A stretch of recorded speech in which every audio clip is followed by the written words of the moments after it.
In a monster bug war, there are all kinds of killers. The callous, the cold-blooded. Grab onto the prey, hold it, and tear it apart. And the truly terrifying. They can tear things apart using the claws. But the scariest of all are the calculating killers who leave nothing to chance.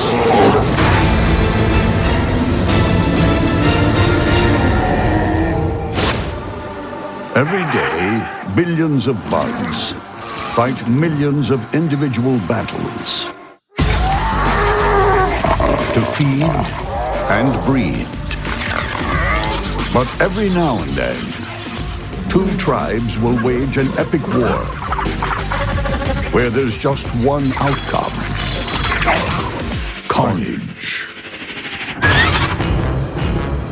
When an army of green ants marches against a swarm of paper wasps, it's a battle worthy of the big screen.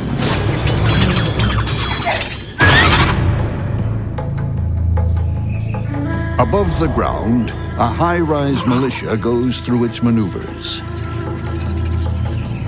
Its headquarters is a leafy bunker, home not to generals, but to green ant larvae, who could one day become soldiers in an ever-expanding army. Green ant colonies are generally spread around a dozen trees that might contain up to 150 nests, with 100,000 to 500,000 ants total, all of which will risk life and limb to protect the colony. Every one of these workers comes equipped with weapons of war, serrated mandibles that cut and crush. As in all ant societies, male drones stay at home, leaving this army of sterile females to forage for food. But at the first sign of war, chemicals called pheromones are sent out. Foragers become green grunts, and more move into the kill zone. Even a huge and highly venomous scorpion is no match for a company of angry green ants. For green ants, defense is all about strength in numbers. They will just keep sending more and more troops out until whatever they're battling with is either gone or they kill it and carry it away for dinner. Green ants also deploy chemical weaponry. Formic acid that burns organic tissue sprays from their abdomens. If that weren't bad enough, they swarm over a victim, literally biting it to death. A grasshopper many times bigger than one ant is no match for a seething mass of foot soldiers. When the workers are called to arms, you're no longer dealing with a bunch of cute and fascinating little green ants. Rather, they become like this unstoppable organic plasma that can deter any predator, whether it's coming from the ground or the air. Victims become helpless marionettes, dancing to the tune of a swarm of single-minded puppeteers.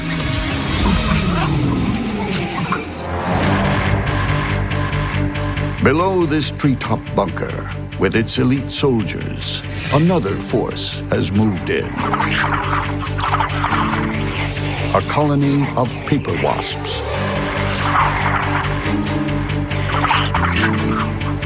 In a skirmish, they use their aerial maneuverability like a weapon.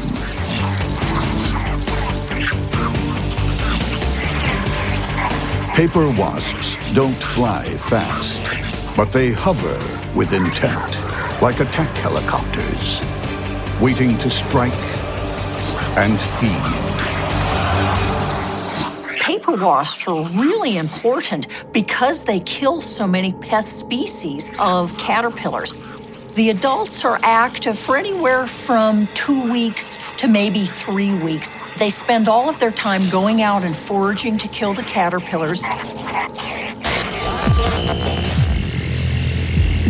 Like the ants, most of the wasp foraging force are sterile females, with heavy artillery at the front and some big guns at the rear. Unlike bees that can only sting once, these wasps can sting repeatedly.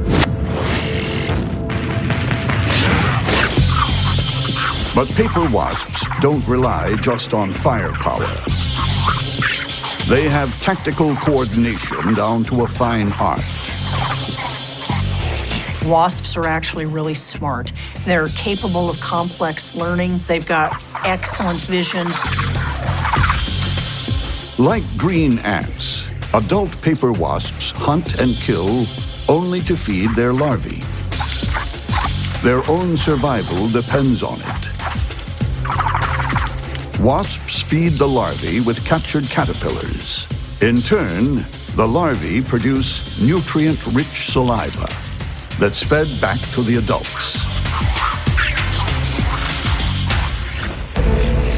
Life goes on in the paper wasp nest and the green ant colony. It's live and let live. But nature is fickle. One unfortunate windstorm can smash one bug civilization up against another without warning. This is two insect civilizations at war. And no matter who wins, both sides are going to suffer massive losses. Wasps mobilize their airborne troops. Gangs of green ants swarm over individual wasps.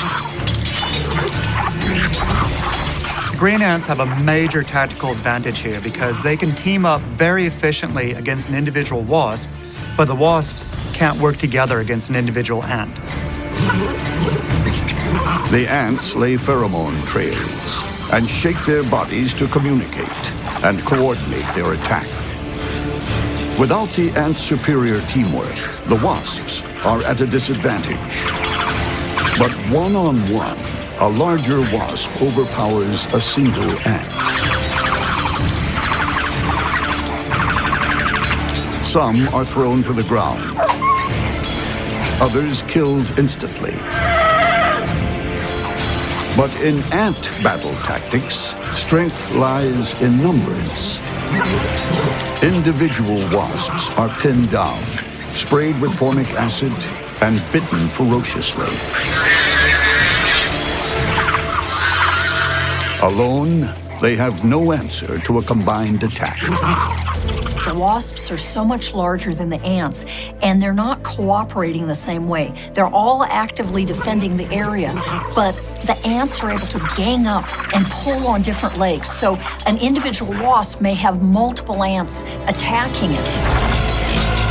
The green ants may have the upper hand, but now the wasps retaliate. Mounting a concerted airborne attack, they breach the ants' headquarters and begin carrying off the ant brood. More and more wasps overwhelm the ant's nest. It's a mass attack. Under the onslaught, green ants scurry to save their young. It's carnage.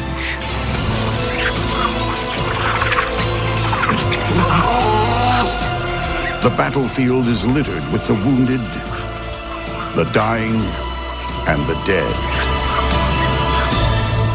All either colony can do is pick up the pieces and start over again. The wasps' superior airborne maneuverability and their preemptive strike on the ant's nest tips the balance. They overcome their assailants, but at enormous cost. Defeated, the green ants sound the retreat. Their bunker is torn apart. They scramble to salvage the surviving larvae. In a bug war of this magnitude, the refugees have no choice but to escape with their young, to start a new life in another part of the forest.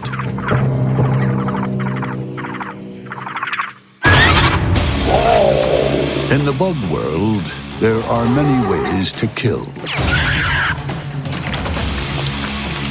Some slay with weapons. Others with venom. But the deadliest of all may be the bugs with brains. When a Portia spider takes on a long-jawed orb weaver, it's brains versus bite for the biggest prize, survival. In the rainforest, hunters don't come any smarter than this.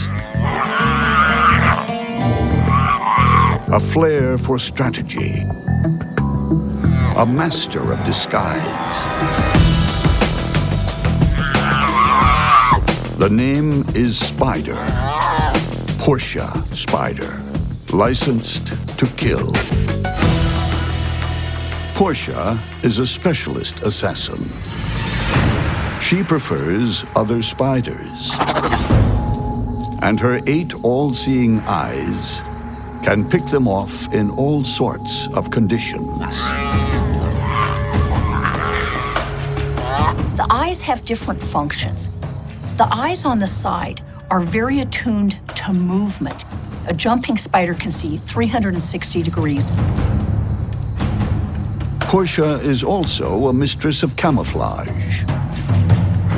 Tufts of brown and white hair all over her body, thick brushes on the top of her legs, and thin lower leg segments make her look like forest debris. It's the perfect cover for ambushing prey.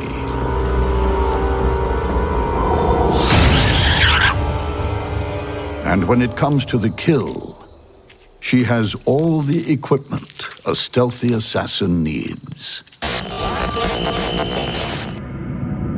Fangs that deliver lethal venom, and mouth parts that flood the victim's body with digestive enzymes, so it can be dissolved, ground up, and sucked in as a liquid lunch. But Portia is armed with another weapon you can't see. Portia are incredibly intelligent spiders. What Portia seems to do is locate its prey, figure out where it is, approach it from a number of different angles until it's in an optimal hunting position. She's also a master deceiver. She doesn't just look like leaf litter, she acts like it.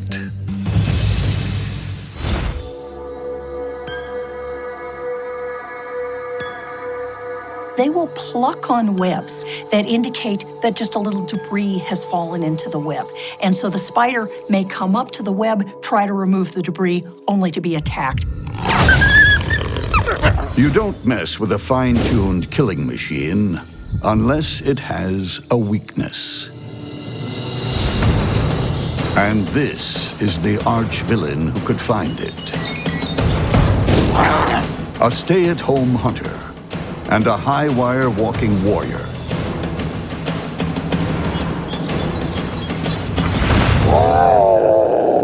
The long-jawed orb weaver. The orb weaver's web is laid out like a circular grid with lines radiating out from the center.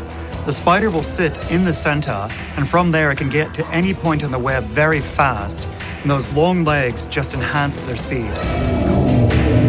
The orb weaver lies in wait. A silent ninja poised to strike. Orb weavers have 3 little claws at the end of each leg, and while they're sitting on the web, they're monitoring every little vibration.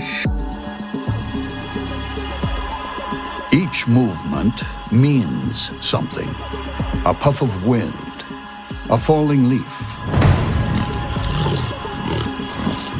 or what the skillful hunter is really waiting for, a trapped insect. Sensing vibration is far more important to these guys than seeing things. In fact, vision doesn't really play a role at all in their hunting strategy. When this eight-legged ninja strikes, it's lightning quick. But no throwing stars here. Just two long razor-sharp fangs. Perfect for turning prey into shish kebabs. The Longjaw's spiked chelicerae effectively perform the same function as the raptorial arms of a mantid. They help grab onto the prey, hold it, and tear it apart. A lethal assassin versus a deadly ninja. Only one will survive.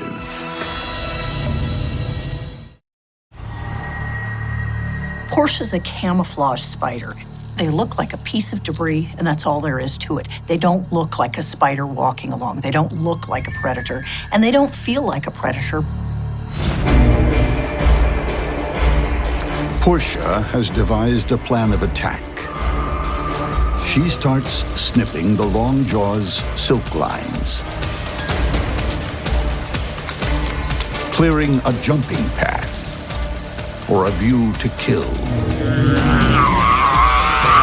The Portia has done such a good job of tricking the Longjaw that it is oblivious to the threat, even as its back to it.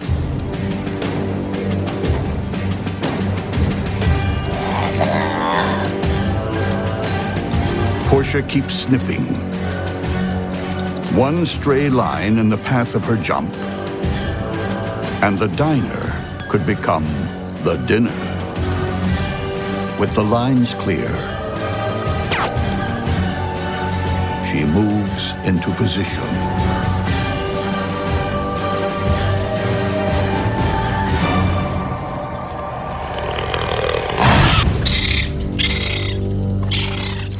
A quick, clinical kill.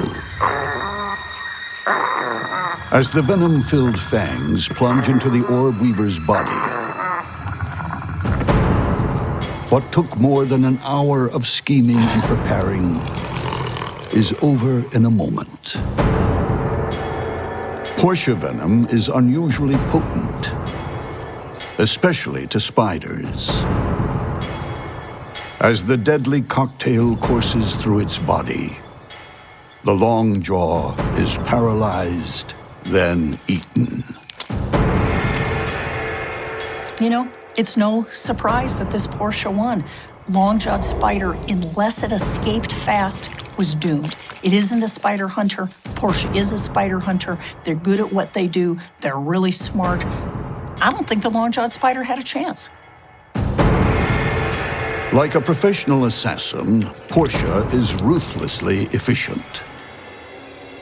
And she's already planning her next kill.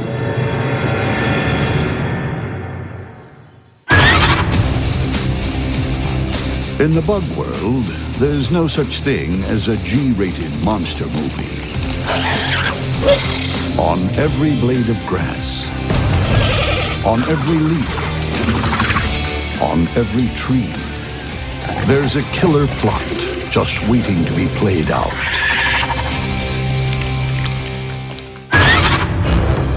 When a balloon-winged katydid takes on a tree centipede, it's a battle of the bad guys, with only one winner.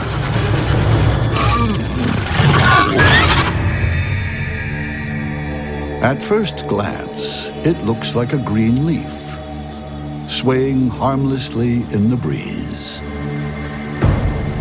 But there's nothing harmless about the balloon-winged katydid.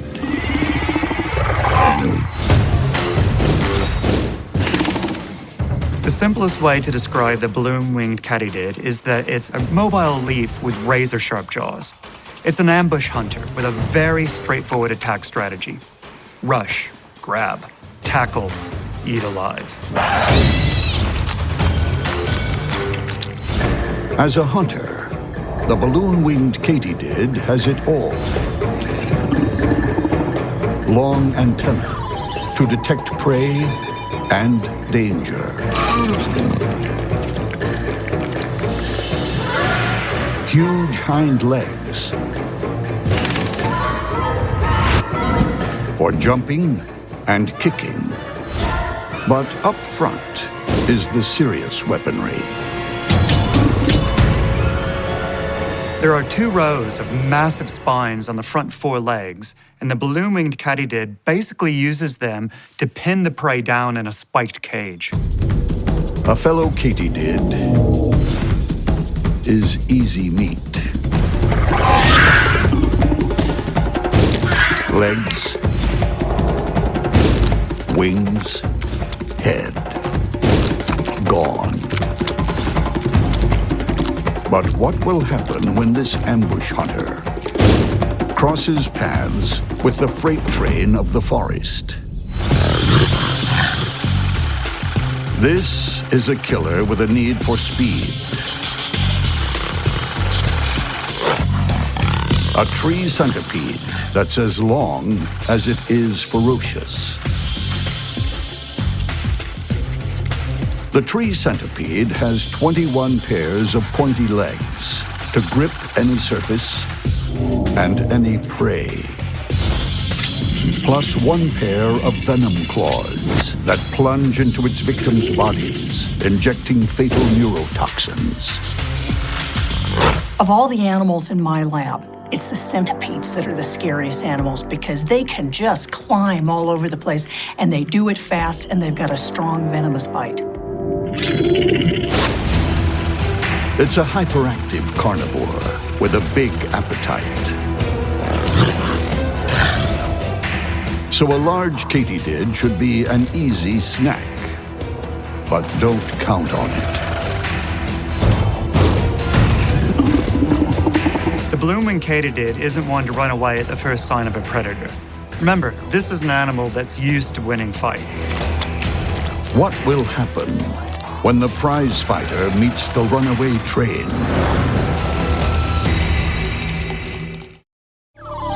Tonight, the balloon-winged katydid is out looking for dinner. So is the tree centipede.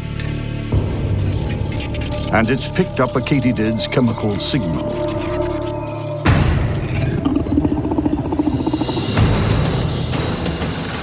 The centipede storms in, but stops.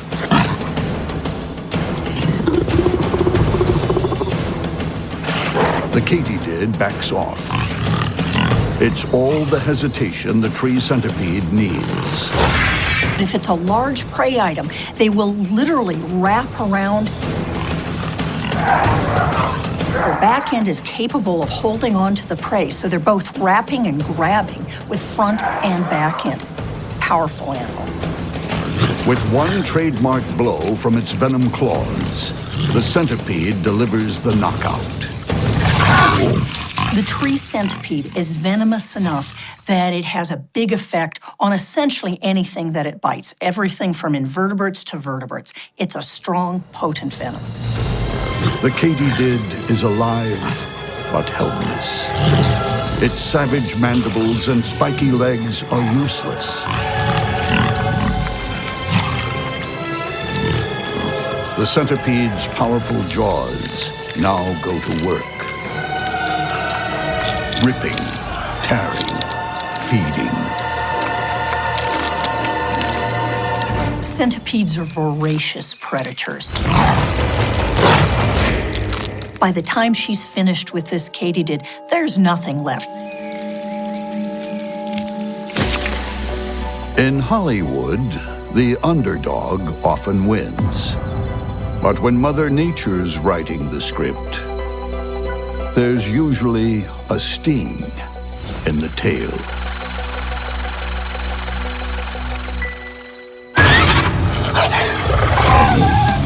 In the bug world, there's just one way to earn your stripes.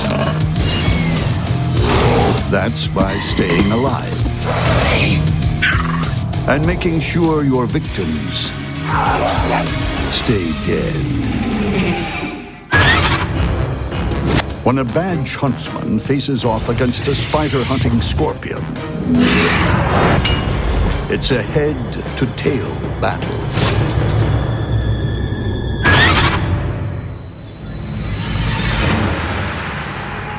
The badge huntsman is a running, climbing master of one-on-one combat.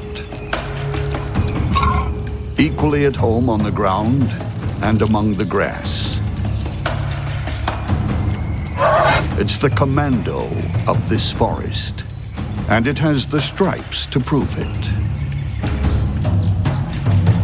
Badge huntsmen are really attractive huntsman spiders. They've got this gorgeous patch on its belly that's black and sometimes purpley colors. When they're defending themselves, they'll rear up their legs and show the bands on their legs. Every badge huntsman species has a unique pattern, mimicking an all-seeing eye. The war paint makes them look big and mean.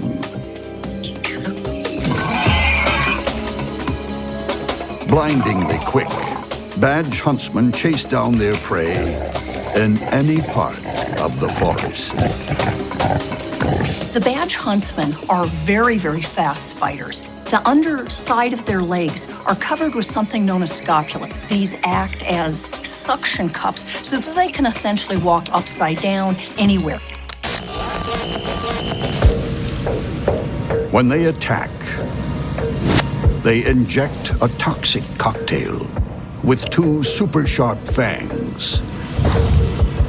The venom first paralyzes, then triggers cell death. These poison darts mean the badge huntsman is not afraid to take on bigger opponents. This katydid is about to be toast. Actually, once those digestive juices go to work, it's more like a green smoothie.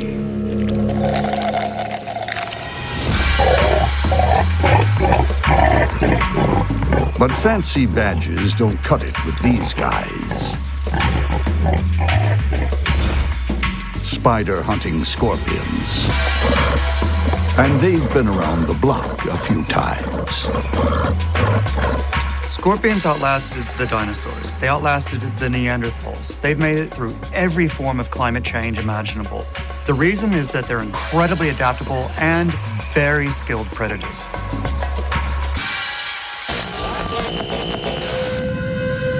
Fast on its feet, a tough armored shell, the spider-hunting scorpion is a small, mobile fighter with a long reach.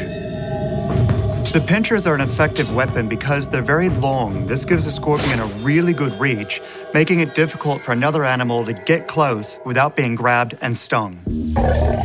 With claws that grab and a stinger that delivers paralyzing venom, it's a stealthy nocturnal hunter, an all-night diner with an appetite for fresh spider.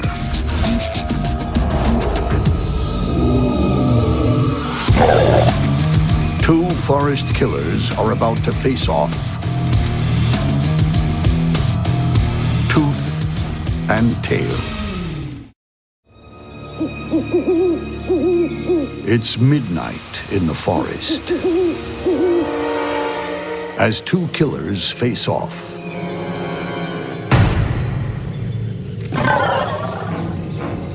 Each waiting for the other to make a move.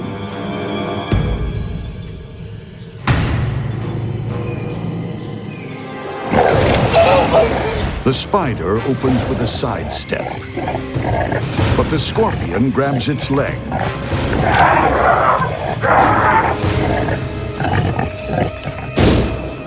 The wound is a badge of courage for this huntsman. There's a predetermined juncture in most spiders where they're able to lose the legs and there is a sphincter that closes off so the spider doesn't bleed to death.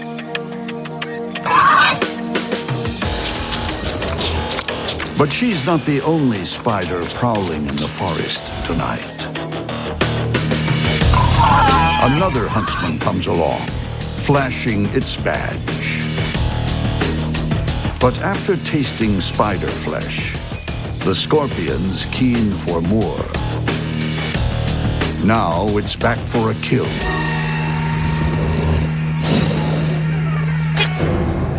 The badge huntsman will attack with lightning speed and hypodermic fangs.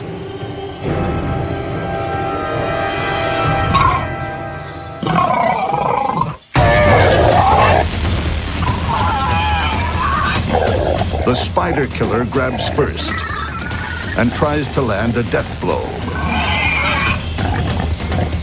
But the huntsman fends off the stinger with its long legs, hoping to sink in its fangs.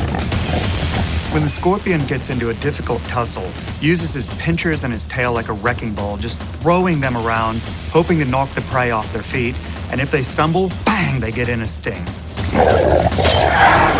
The wrecking ball overcomes the commando and lands a clean shot to the back of the badge huntsman's head. The scorpion's venom acts very, very quickly on the prey.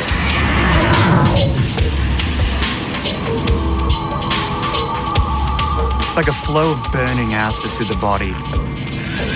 Starts shutting down the vital organs and the nervous system. Once the venom's in the bloodstream, it's good night and don't come back. No need to hurry this meal.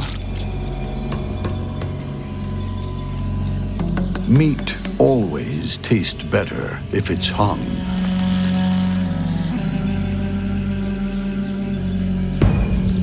The scorpion feasts on its victim's body.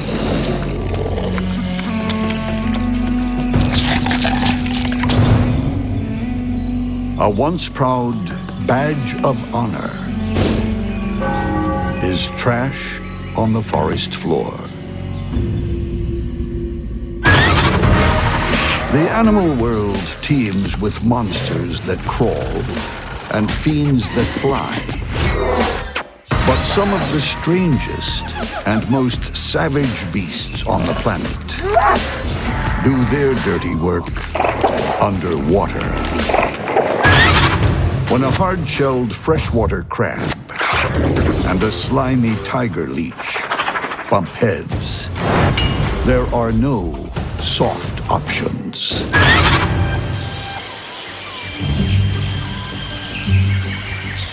Both creatures live and feed in the same pond. The freshwater crab is a shameless scavenger, feeding on the recently dead or anything too weak to fight. They'll eat small fish, they'll eat small invertebrates, they'll eat other small crustaceans, they'll eat a little bit of plant material, they'll eat essentially anything that they can get. Like a knight in shell-hard armor, the freshwater crab's body and legs are safe from all but the most extreme assault. Even her eyes retract on stalks, folding in like car side mirrors for safety. But the freshwater crab's major weapon is its claws. And it's with these claws that they're able to do everything. They can grab prey or potential predators. They can tear things apart. They can move rocks around. They can dig burrows. They do courtship, waving their claws to the females. They can do whatever they want to do. Sharing the freshwater pond is a devastating opponent. The tiger leech. It doesn't feed on the dead. It sucks life from the living. The tiger leech is an aquatic vampire that actively seeks out its victims. But instead of using fangs, it has 3 jaws that it makes a Y-shaped incision and then sucks the life out of him. Tiger leeches are relentless. The posterior sucker attaches to their victims with an almost unbreakable grip. Up at the head, the anterior sucker does the real damage. It's all mouth, with tiny razor-sharp jaws. Once they bite a prey, they hold on with a combination of suction and mucus. They also inject an anti-clotting enzyme to keep the wound from closing up and slowing down their feeding. That's bad news for the tiny freshwater crab. But it does have the weapons to fight back. I think the leech is quite capable of bringing the crab down without getting cut to pieces by the claws. When a flesh-sucking leech fights a sharp-clawed crab, one is destined for Davy Jones' locker.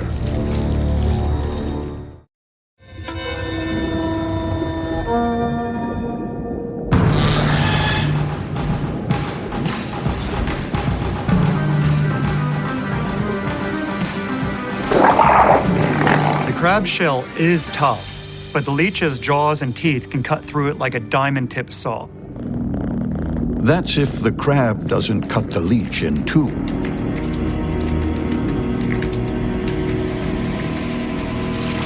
It's feeding time in the pond, and any creature is fair game.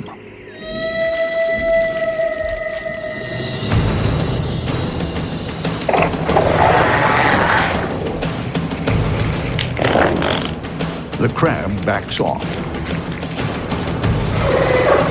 But the leech is back.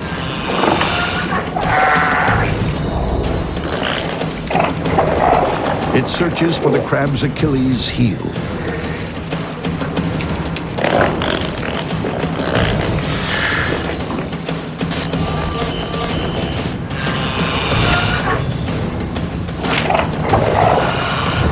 And finally finds access to the soft flesh. The jaw is clearly visible. The leech starts to suck the crab dry from the inside.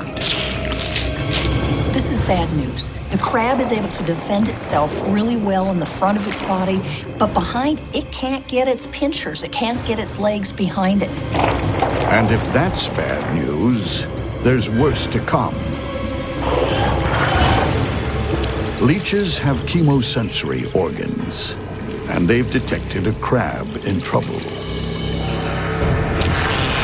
The scent of the crab's blood in the water is like a homing beacon for the pond's other leeches. They're going to do everything they can to join the party, and the more that are on board, the less chance the crab has of fighting free. Another tiger leech joins the feeding frenzy. It latches on. The crab grabs with its claws, but the leech is covered with slimy mucus and slips out of the crab's grasp. The claws have dispensed with one leech, but now they're gummed with slime. Undisturbed, the remaining leech sucks the life out of the crab. When the tiger leech drilled through the crab's carapace, the crab began losing all its fluids. Emptied of its body fluids, the crab draws its last breath and is consigned to a watery grave.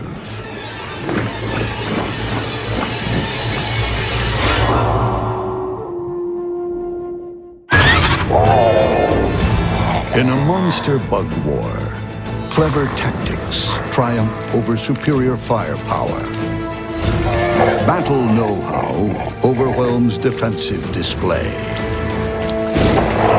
Infiltration foils the finest defenses.